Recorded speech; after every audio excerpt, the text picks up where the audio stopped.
Спейс Трауър, Аполо 13. Вика ми Нил Армстронг към 2 без 20. Млечния път, долу на земята.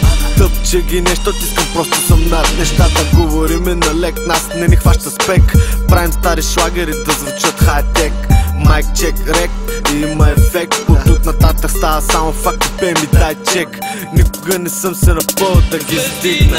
Никога не съм искал да се издигна. Всичко се случи просто докато мигна. Така се получи, нощем не мога да легна. Понякога се чуря към какво да посегна. Как да ги жегна, конфликта как да избегна. Истината е една, но за всеки е различна.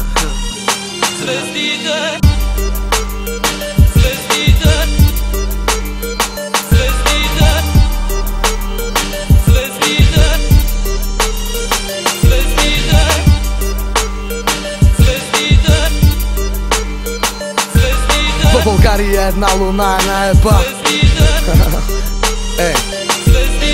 Ех да имах лампата на Аладин и кувара на Галабин. Живота ми щеш да бъде шампанско, а не Белин. Влизам без контрол, в момента мята F.O. Заритвам рими all-in, запрятам ги по дефолт. И те са фолт, и с това съм горд на борда си. Добре дошъл, ако те кефи нещо от сорта, но сори.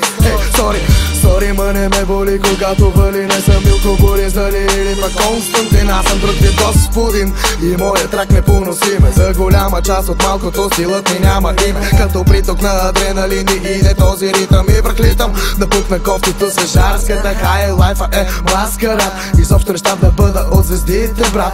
Щото елите най-от високо падат. Ще се избият кой да води парада на суетата. Кой обичал да го бият и да му плюят устата. Скандала продава повече от дилъра в квартала. Коя къде с какво и как се е вала. Чия вана го е галила и колко е лежала. Не е бе дали вяна ти е крала на бала. Дали си пил кафе при гала или Евгений педала ти лапа кинжала.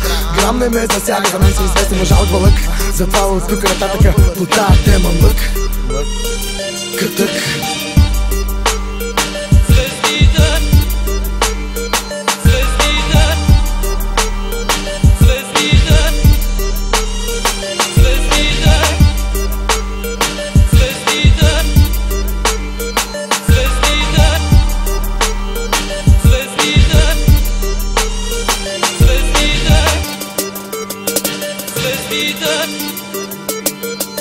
звездите, звездите,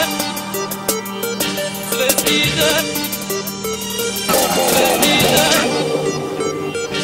звездите, звездите, звездите, звездите.